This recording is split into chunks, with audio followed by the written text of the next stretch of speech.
My fellow Americans, millions of families across our nation are suffering under the disaster known as Obamacare. Traveling throughout our country over the last 2 years, I have met so many of these wonderful Americans, and I have never forgotten their stories. In Wisconsin, I recently met a proud veteran and his wife, Michael and Tammy Cushman. When they were forced onto Obamacare and the exchange in 2015, they thought they would be able to keep their doctor, but they couldn't. They thought they would be able to keep their plan, but they weren't allowed. They were told their premiums would go down, but instead they soared by 120% upward. It was one Obamacare lie after another. Today, the Cushmans spend $1,400 a month on health insurance, nearly 1/4 of their entire net monthly income. On the same visit, I met another family, Robert and Sarah Stahl. Robert is a volunteer captain for his local fire department. After their Obamacare premiums nearly doubled, they needed extra money, and Sarah had no choice but to leave retirement to pay their bills.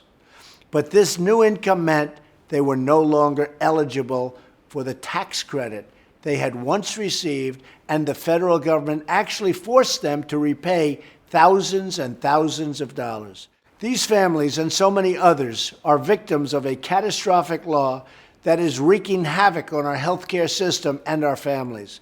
Democrats in Congress created this calamity, and now, if we don't act, millions more Americans will be hurt by Obamacare's deepening death spiral. Americans were promised lower premiums, more choices, and better access. Instead, premiums have doubled nationwide, and insurers are still fleeing the market that Obamacare has nearly destroyed. Americans in nearly 1/3 of all counties have only one insurer to choose from on the exchanges, and many markets may soon have no insurers at all. It really is a disaster. The American people are calling out for relief, and my administration is determined to provide it. And we are working with Congress to get a bill to my desk so we can rescue Americans from this catastrophe.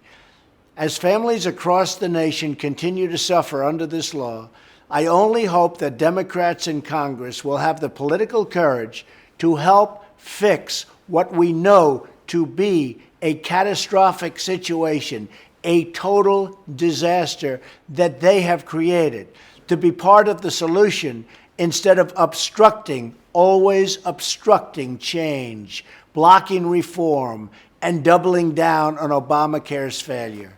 But no matter what, my administration will never stop fighting for you and for the healthcare system that you deserve. We'll get it done, even if we don't have any help from the Democrats. We'll get it done.